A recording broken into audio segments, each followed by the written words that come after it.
The mating ceremony was where the broken went to be claimed or cast out.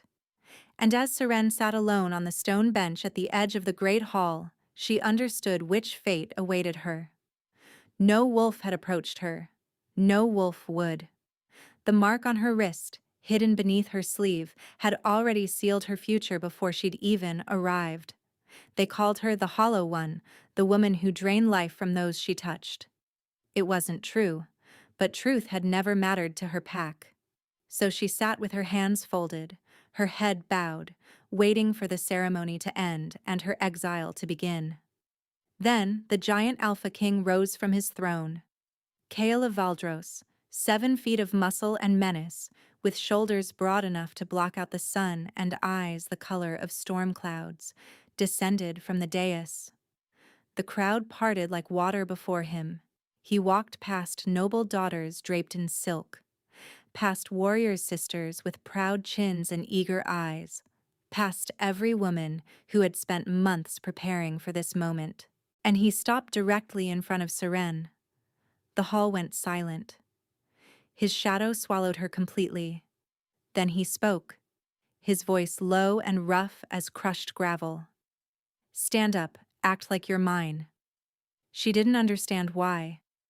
Not until he made his terms clear.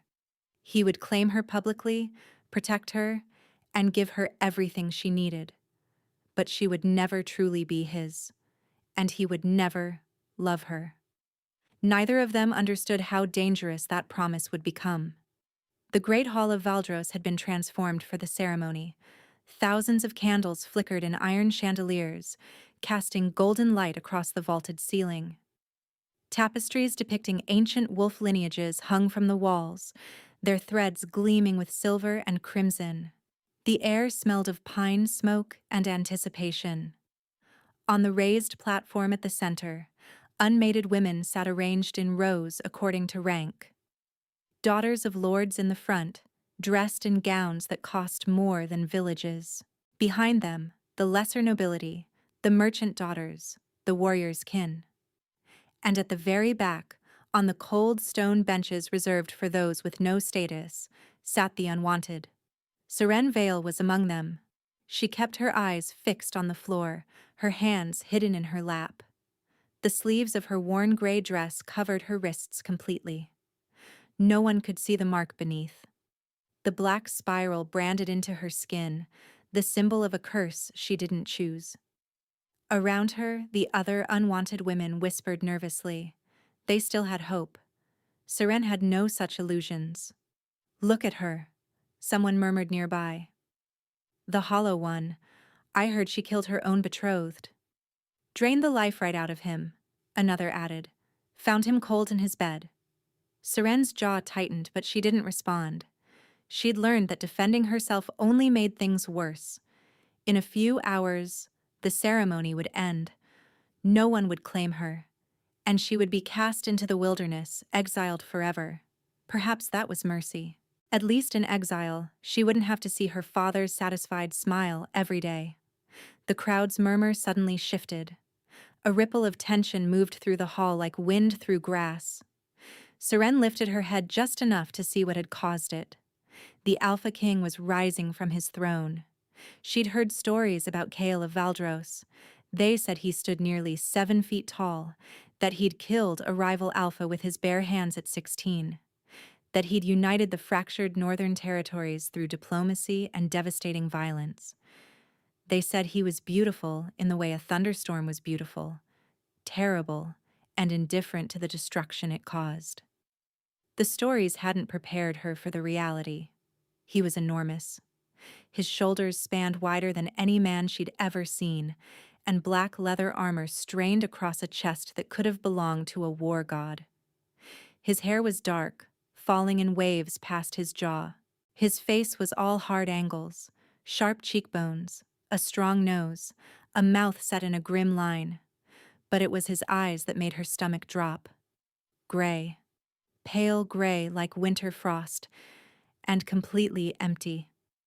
He descended from the dais with slow, deliberate steps, and the crowd scrambled to clear his path. Even the noble daughters shrank back. Why was he moving? The king didn't participate in mating ceremonies. He could have any woman with a single command. She watched him pass the front row without a glance. Then the second. Then the third. He was approaching the back now, the unwanted section. The women around Seren pressed away instinctively. Kale stopped. Directly in front of her. His shadow fell over her like a shroud. Seren couldn't breathe. She stared at his boots because she didn't dare raise her eyes higher. The silence was absolute. Then his voice came, low and rough, pitched for her ears alone. Stand up. Seren's body moved before her mind caught up. She rose on trembling legs. Look at me. Slowly, she lifted her head. His eyes met hers, and she felt the impact like a physical blow. Something sharp and calculating assessed her in a single glance.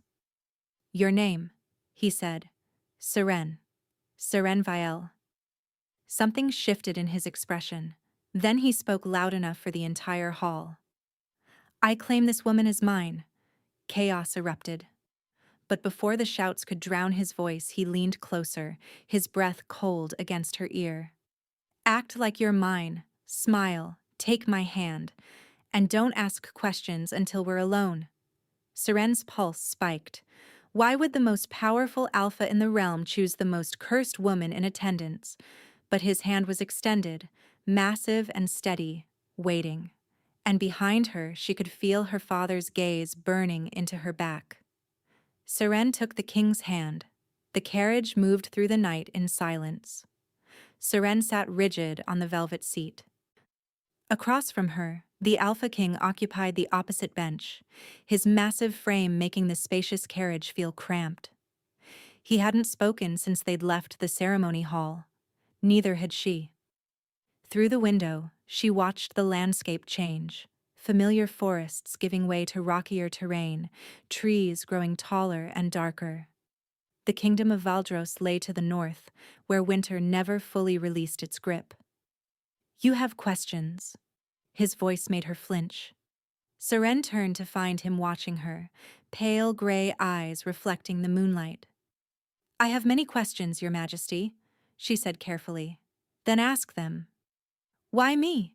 You could have claimed any woman, princesses, noble women. Why choose the one everyone believes is cursed?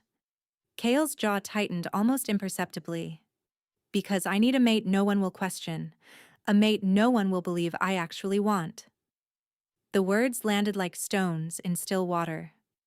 I don't understand, Seren admitted. You don't need to understand. You only need to play the part. He shifted. I have enemies. Powerful ones. They've been pressuring me to mate with women of their choosing. Women who would give them influence over me. If I refuse without taking a mate, they'll see it as weakness. So you chose me, Seren said quietly, because no one would believe you'd willingly mate with the Hollow One. Precisely. She should have been insulted. Instead, she felt relief. He wasn't claiming her because he wanted her. He was using her as a shield. What are your terms? She asked. His brow lifted slightly. We will be mated in name only, he said. You will live in the palace, attend public functions at my side. In exchange, you'll have rooms of your own, servants, safety, everything you need. And what won't I have? I will never mark you. We will never complete the bond. We will not share a bed, chambers, or confidence. This marriage will be contractual. Nothing more. Each statement landed like a door slamming shut. I understand, Seren said. Kyle studied her. You're not upset. Should I be? Most women would be. Seren looked at her hands. Most women weren't accused of killing their betrothed. Most women didn't spend years waiting to be exiled. She met his gaze. You're offering me safety. That's more than I ever expected to have again. He was silent for several heartbeats. The castle appeared without warning, a massive structure of black stone rising from the mountainside. Towers pierced the sky, and torches burned in windows that glowed like watching eyes. Inside, servants lined the entrance, eyes downcast but curious. They walked in silence through endless corridors until they stopped before a heavy wooden door. "These are your chambers," Kyle said. "Tomorrow, we'll discuss the formal bonding ceremony." Seren nodded. Then she paused. "Your Majesty? Thank you. Whatever your reasons, you've saved my life tonight." He was silent, his expression unreadable. "Don't thank me yet." He was gone before she could ask what he meant. Inside, the chambers were enormous: canopied bed, crackling fire, bookshelves, a private bathing chamber. And standing by the window, silhouetted against moonlight, was a woman Seren had never seen. The woman turned, beautiful, with sharp features and dark hair. Her dress was crimson velvet. "So," she said, her voice silk over steel, "you're the one he chose." "Who are you?" "Lady Morwen, the king's cousin, his closest advisor." Her smile widened coldly. "And someone who's made inquiries about you." Serene's blood turned to ice. "I know exactly what you're hiding beneath those sleeves you guard so carefully," Morwen continued. "The hollow one, the girl who drains life, the girl who killed her betrothed." "I didn't." "It doesn't matter what you did or didn't do. What matters is what the king will believe when he learns what's hiding under his roof." She stepped back, smoothing her skirts. "Enjoy your beautiful chambers while you can, because when Kale discovers what you truly are, he won't exile you." Her smile turned venomous. "He'll execute you himself." Then she swept from the room, leaving Seren alone with dying embers and a chest tight with fear. Morning came too quickly. Seren had barely slept, Morwen's words circling her mind. She'd paced until exhaustion claimed her, then jolted awake at every shadow. When dawn crept through the windows, servants arrived with hot water, food she couldn't eat, and a gown of deep blue velvet. "The king requests your presence in the council chamber, my lady." My lady. Yesterday she'd been a curse. Today she was a lady. Tomorrow she might be a corpse. The council chamber was circular, with a vaulted ceiling and a round table at its center. Maps covered the walls. Kyle stood at the far end, dressed in black, studying a document. When she entered, his eyes lifted to hers. "Sit," he said. Two advisors flanked him, studying her with barely concealed skepticism. "The ceremony will take place in 3 days," Kale said. "A formal bonding ritual before the court. We'll speak traditional vows, exchange tokens, and present ourselves as united." "And the marking?" one advisor asked. "Will not occur. We'll cite tradition, delayed consummation. No one will question it." Seren sat silent, watching the discussion unfold around her. They talked about her clothes, the procession, and the feast. Not once did they ask her opinion. She didn't expect them to. "There's another matter," the second advisor said. "Lady Morwen has requested an audience. She claims concerns about the match." Kale's expression didn't change. "Tell Lady Morwen my choice of mate is not subject to her approval. If she has concerns, she may submit them in writing." When the advisors departed, silence filled the chamber. Kale took the chair beside her. This close, she could smell him. Pine and cold stone. "You barely spoke," he observed. "I wasn't asked to speak." "That didn't stop you last night." Despite everything, warmth crept up her cheeks. "Last night we were negotiating. Today I was furniture." A ghost of amusement crossed his features. "You're afraid," he said. "Oh, anyone would be afraid. Most wouldn't admit it. Pretending not to be afraid doesn't make the fear go away. It just makes you slower when danger comes." Kyle went very still, as if she'd said something that mattered. Before either could speak, the door burst open. Lord Aldrich Vale strode in, robes billowing, face twisted with fury. Guards scrambled behind him. "There you are," Aldrich spat, eyes finding Seren. "Did you think you could hide behind royal skirts?" Seren rose. Father. Don't call me that. He stopped several feet away. You've disgraced our family name. Now you've convinced the king to… Lord Vielle. Cale's voice cut through like a blade. He hadn't risen, but suddenly dominated the room completely. You are in my council chamber. You were not invited. Choose your next words carefully. Aldrich's face paled. Your Majesty, you've been deceived. This woman is dangerous. She's cursed.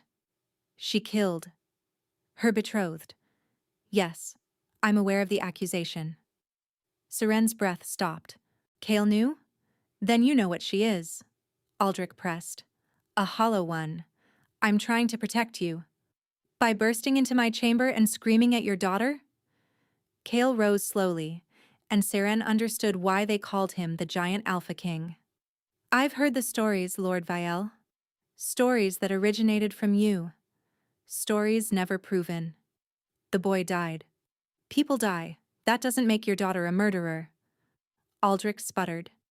His eyes darted to Seren, filled with hatred. She has bewitched you. Enough. The word rang like thunder. Kyle stepped forward, and Aldrich stumbled back. Your daughter is now under my protection. She is my queen.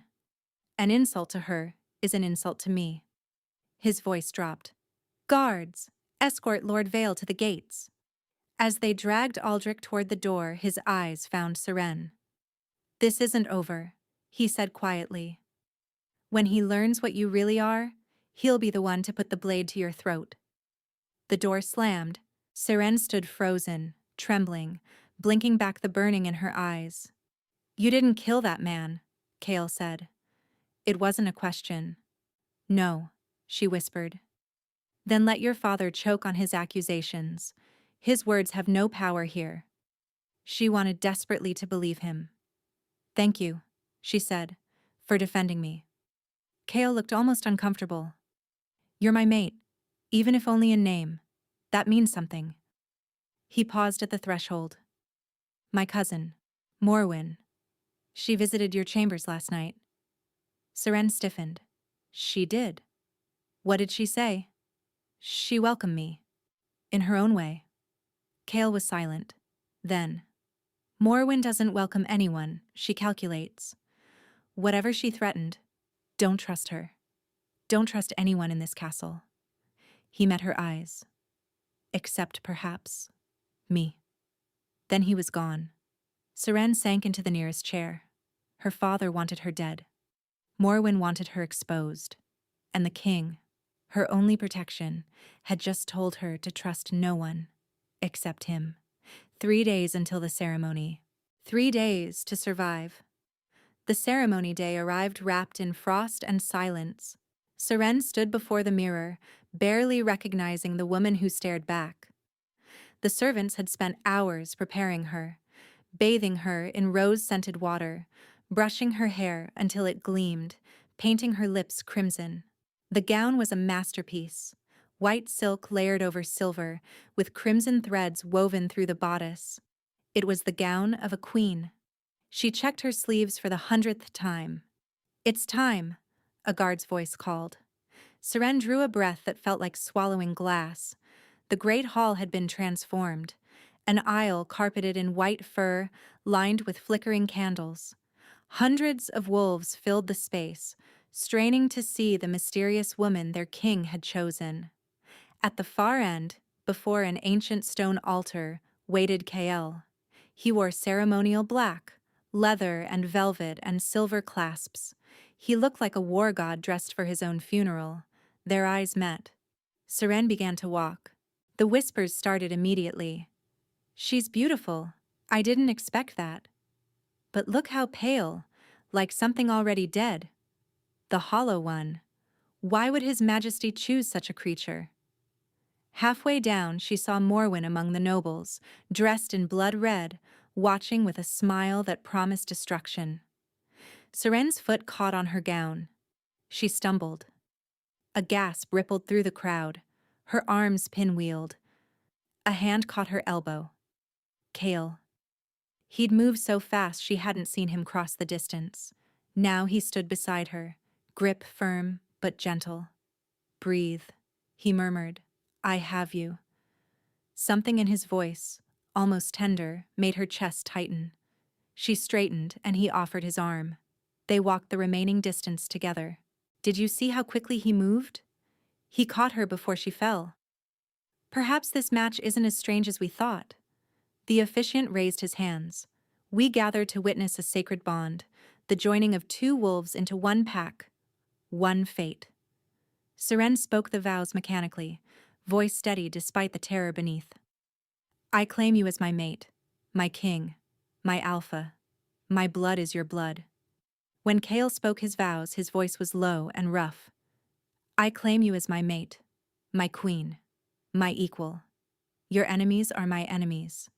He paused. "Your secrets are my secrets." The officiant produced silver cords, winding them around their joined hands. "Let the marking complete it." The crowd leaned forward. "The marking," Kale announced, "will be delayed. We observe the old tradition. My queen and I will complete it in private when the bond is ready." Murmurs rippled through the hall, but the officiant nodded. Kale raised their bound hands. "I present to you Seren of Valdros, your queen." The applause was hesitant but real, and when Seren looked out at the faces, she saw something unexpected. Some were smiling, the feast afterward blurred, endless courses, forgotten conversations. Through it all, Kale remained at her side. At some point, she realized her hand was resting on his arm. She started to pull away, but his hand covered hers. "Not yet. They're still watching." Later, at her chamber door, Kale paused. "Tomorrow, we begin convincing them this is real." "Isn't it real enough already?" He studied her. "Nothing about this is real, Seren. Remember that." Then he walked away, leaving her with an aching heart that shouldn't exist.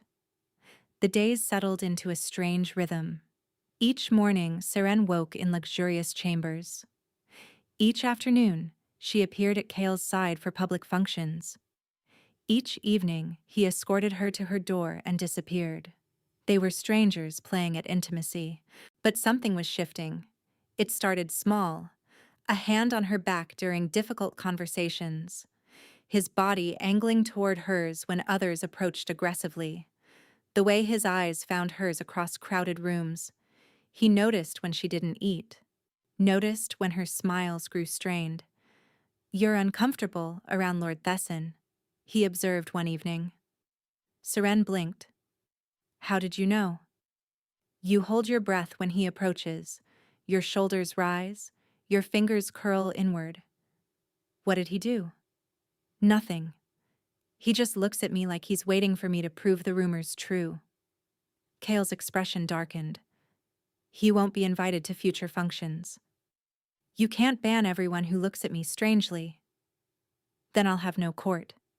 He said it so simply that Seren laughed before she could stop herself. Kale stared at her. "What?" she asked. "I've never heard you laugh before." Heat crept up her cheeks. "I haven't had reason to laugh. Not for a long time." His gaze softened. Just for a moment. But even as warmth grew between them, Seren sensed something else. Something Kale seemed reluctant to acknowledge. A shadow behind his eyes whenever Morwen's name arose, as if even he wasn't certain what his cousin might uncover. 2 weeks in, Morwen struck. It happened at a formal reception. Seren had grown almost comfortable at these events. She should have been watching Morwen more closely. "Your Majesty," Morwen's voice rang out, "I couldn't help but notice our queen seems warm. Perhaps she'd be more comfortable with shorter sleeves?" The comment seemed innocent. But ice flooded Seren's veins. Morwen approached with a seamstress holding scissors. "Let me help you. Just a small adjustment." Her hand reached for Seren's sleeve. "Don't touch her." Kale's voice cut through the room. He stood beside Seren, having crossed the distance in seconds, his body positioned between her and Morwen. "Cousin," he said dangerously, "you forget yourself. I was only trying to help. The Queen's attire is not your concern. If you approach her again without invitation, I'll take it as a challenge to my authority. Morwen's face went white. She curtsied and retreated, eyes flicking to Seren with pure hatred. She knows, Seren whispered, about my mark. She's trying to expose me. I know. Seren's head snapped up. You know what's on my wrist? I know something is there. I won't ask. When you're ready to tell me, you will. Until then, I'll ensure no one forces you to reveal it. Her chest tightened with emotion. Why? This is supposed to be an arrangement. You're supposed to want nothing to do with me? Kale was silent. Then, roughly, perhaps I was wrong about what I wanted. He walked away. That night, everything changed. Seren was preparing for bed when a knock came. She expected a servant. Instead, Kale stood in the corridor. May I come in? She stepped aside. He entered, his massive frame making the chamber feel small. For a moment, he simply stood there, shoulders tight. Tonight, when Morwen approached you, I felt something I haven't felt in a very long time. What? Fear. Fear that someone might hurt you. He turned to face her. I'm not supposed to feel fear. I'm not supposed to feel anything. Seren moved closer. What do you mean? There's something wrong with me. Something I was born with. He looked at his hands. I've never felt warmth. Never felt passion or joy. My emotions are frozen, like winter took root in my chest. It's why I'm cold to the touch. Why I thought I could marry a stranger and feel nothing. But you do feel something, Seren whispered. He stepped toward her. Yes. When I'm near you, the ice cracks. I feel warmth. Want. The desperate need to keep you safe. His hand rose, hesitating near her cheek. I don't understand it. But you're doing something to me that should be impossible. Without thinking, she pressed his hand against her cheek. His skin was cold enough to burn. She didn't pull away. I feel something too, she admitted. Every time you defend me, every time you notice what no one else sees, it's getting harder to pretend. Kale's thumb traced her cheekbone. This is dangerous, he said hoarsely. Whatever this is, it can't lead anywhere good. You feel this. She kissed his cold palm. You feel me. A sound escaped him, between a groan and a growl. Then his mouth descended on hers. The kiss was winter itself. Cold lips, cold breath, shivers racing across her skin. But beneath the cold was something burning. She guided his hands away from her wrists. He didn't question it, respecting her boundaries even now. They undressed each other in firelight, layer by layer. When he laid her on the bed, the contrast was staggering, her warmth against his winter. You're so warm, he whispered against her neck. I've never felt anything like this. Is it too much? It's perfect. You're perfect. Afterward, they lay tangled together. Stay, she whispered. Please. Kyle pressed a kiss to her head. I'm not going anywhere. For the first time, the giant Alpha King slept beside another person, his frozen heart beating warmer than ever before. And Seren lay awake, knowing the truth she couldn't escape. She was falling in love with him, and that terrified her more than anything. The weeks that followed were the happiest of Seren's life. Kale came to her chambers every night. Sometimes they made love for hours. Other times they simply talked, sharing pieces of themselves they'd never shared with anyone. He told her about his childhood, raised in a palace that felt like a mausoleum, surrounded by servants who feared him. About his mother, who died giving him life, and his father, who'd blamed him for it. He said I was born wrong, that the cold was punishment for her death. Seren held him tighter. He was wrong. The cold is just part of who you are. You're the only one who's ever believed that. She told him things too, about growing up as her father's shame, about Brennick, her betrothed, who'd seemed kind at first, about waking to screaming, finding Brennick dead, cold and drained, and herself standing over him with no memory. They said I did it. The mark appeared that night, proof of what I was. But I don't remember anything. Kyle listened without judgment. Show me, he said quietly. The mark. Seren hesitated. Despite their intimacy, she'd kept her wrists covered. But she trusted him now. Slowly, she pushed back her sleeve. The mark spiraled across her wrist, black as ink, pulsing faintly. Kale studied it. The hollow mark. The sign of a life drainer. Yes. Her voice was barely a whisper. Now you know what they say I am. He traced the mark with one cold finger, then lifted her wrist and pressed a gentle kiss directly on the spiral. This mark doesn't define you.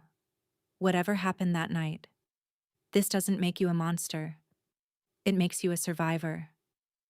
Tears spilled down her cheeks. She'd waited years for those words.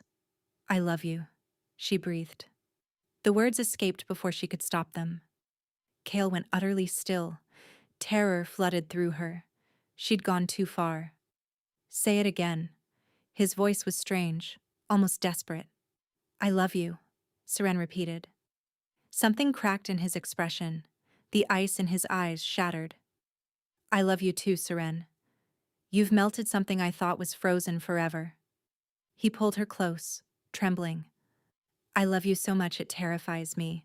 Joy exploded through her. She laughed and cried, pressing kisses to his face. We'll figure this out, she promised. Whatever your cold or my mark, we'll figure it out together. Yes, together. Always together. He stopped mid-word. His eyes went wide. His hand flew to his chest.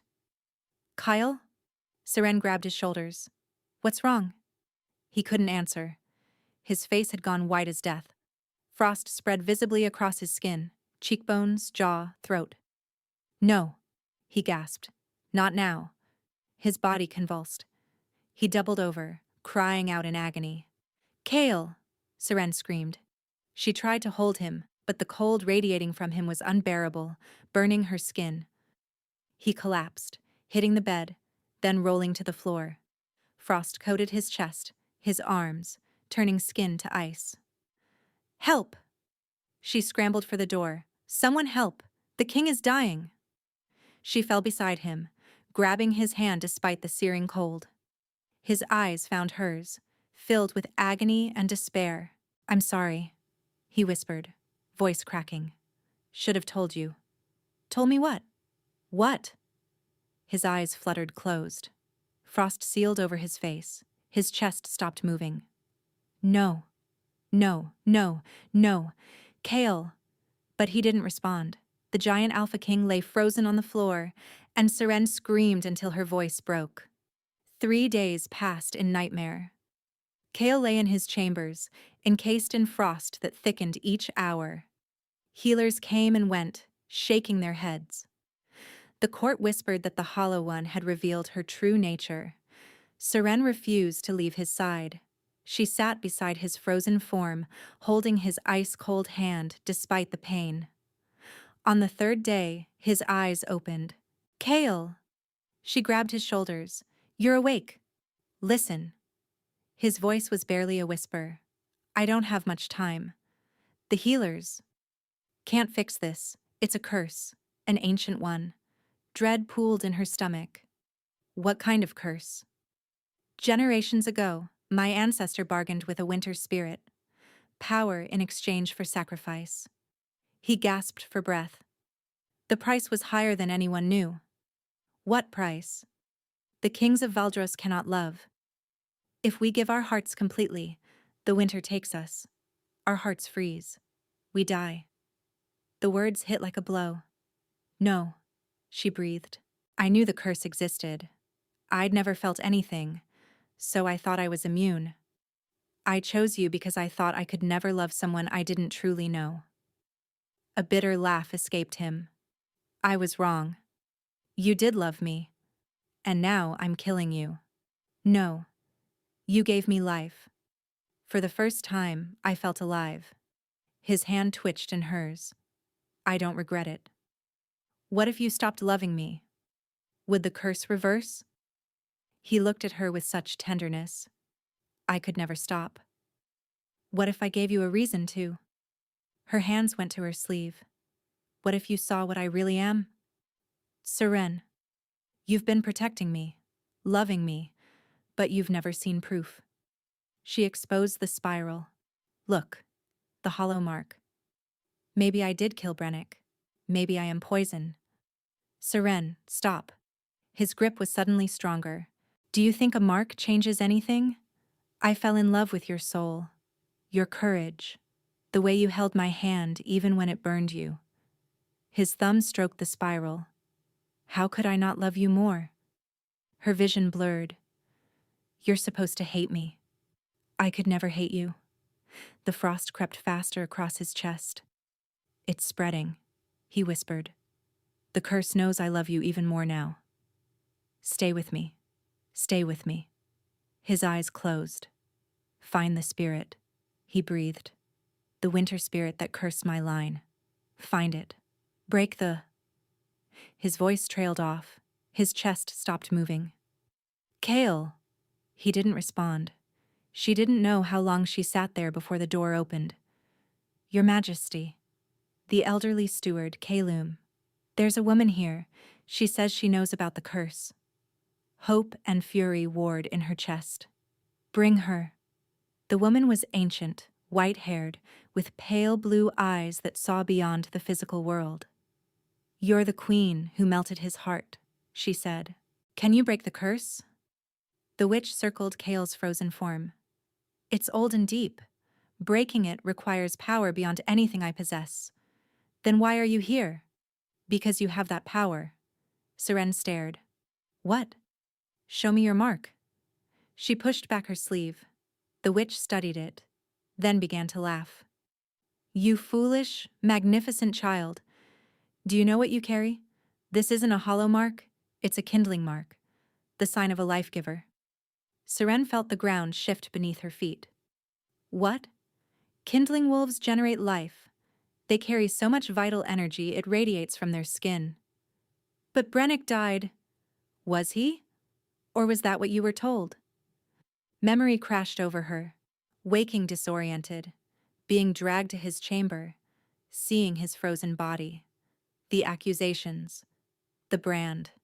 Before she could understand, she'd never seen the moment of death. Someone else killed him, she whispered, then branded me with a false mark. Yes. The witch's voice was grim. And I think you know who? Her father. He has the power. Seren said slowly. He's the actual hollow. When Brennick threatened to expose him, he eliminated the threat and blamed you. Rage ignited, so hot it should have melted Kale's ice. How do I save him? The curse is winter. You are warmth. Pour your power into him. Melt the ice around his heart. The witch paused. But it may consume you entirely. Seren looked at Kyle, the man who'd chosen her, protected her, and loved her. Show me how. The ritual was simple in theory. Seren knelt beside Kale's frozen body, hands pressed against his ice-covered chest. Feel the warmth inside you, the witch instructed. Push it outward, as much as you can give. She closed her eyes. At first, nothing, just terrible cold seeping into her palms. Then something flickered. Deep in her chest, a spark of heat. Small at first, but as she focused, it grew, warmer, brighter. The mark on her wrist began to glow, not black now, but gold. Brilliant, blazing gold. Power surged through her, flowing into Kyle. The ice began to crack, tiny fractures spreading across his chest, chunks falling away. But the cold fought back, regenerating. More, the witch urged. You're holding back. Some part of you still believes you're a monster. Seren gritted her teeth. Images flashed. Her father's hatred. The brand burning into her wrist. Years believing she was cursed. All lies. She wasn't a hollow. She was a kindling. The spark erupted into an inferno. Golden light exploded from her hands, burning away frost, ice, the curse itself. She heard herself screaming as wave after wave of heat poured out. The last ice shattered. Kale's chest heaved, his eyes flew open, warm brown, not gray. Alive. Seren, he gasped. She collapsed against him, utterly drained. You're alive, she sobbed. You're alive. His arms wrapped around her and he was warm. For the first time, warm. You saved me. Burned away the curse, not just from me, the entire bloodline. I can feel it. The witch nodded. The kindling's fire severed the original bargain. Your children will never suffer as you have. Kale pressed his face into Seren's hair. I can feel everything, he whispered. Joy, grief, love, so much love. He pulled back. I love you, Seren. I love you too. Always. 3 days later, they rode to the Vial estate. Lord Aldrich was not expecting them. His face drained of color as the Alpha King and his queen entered, flanked by guards. What is the meaning of this? Lord Aldrich Vale, Kale said. You stand accused of murder, conspiracy, and false imprisonment of your own daughter. Aldrich's goblet clattered to the floor. This is absurd. We have testimony from a spirit speaker, Seren interrupted. We know about the kindling mark. We know you branded me with a false hollow symbol. We know you killed Brennick when he discovered what you really are. Lies. You're a murderer. A new voice. Morwen stood in the doorway. Cousin? Kale said. Morwen approached. I investigated the queen, certain she was dangerous, but I found inconsistencies. Witnesses who saw Lord Vale near Brennick's chambers. Servants who noticed his strange exhaustion afterward. The sign of a hollow recovering from a drain. Aldrich backed away. Morwen faced Seren. I was wrong about you, Your Majesty. You saved the king. Saved the bloodline. She bowed. I hope you can forgive me. Seren studied the woman who'd threatened her, then nodded. You were protecting your family. I understand that. Lord Aldrich Vile, Kyle said. You are sentenced to death for murder and crimes against your daughter. Any final words? Aldrich lunged toward Seren. Guards caught him instantly. You ruined everything, he screamed. You were supposed to die in exile. My mother was innocent, Seren said quietly. She only loved you, a love you never deserved. Something passed through Aldrich's eyes, guilt perhaps, then vanished. Take him away, Kale commanded. The execution took place at dawn. Seren didn't watch. Instead, she stood in Valdros's gardens, watching the sun rise, feeling Kale's warm arm around her. It's over, he murmured. Yes. She leaned into him. What happens now? We live, rule together, rebuild what was broken. His hand settled on her stomach. Perhaps raise a family. Children who'll never know the curse. Her eyes grew moist. I'd like that. And perhaps we finally complete the bond properly. He tilted his head, exposing his throat. I want everyone to see I belong to you. I'll have you. Forever. He smiled, full of warmth and joy. Forever exists. I'm certain now. Then he kissed her as the sun flooded the world with golden light. 1 year later. The nursery was warm, filled with morning sunlight and a baby cooing. Seren lifted her daughter from the cradle. Thalia, named for the goddess of warmth, had her father's dark hair and her mother's copper eyes, and on her wrist, a faint golden mark, the kindling symbol. She's beautiful. Kyle appeared in the doorway, like her mother. She has your stubbornness, refused to sleep until I sang 3 times. 4 times tomorrow. He crossed the room, wrapping his arms around them both. My girls. Seren leaned against his chest. Are you happy? Happier than I knew was possible.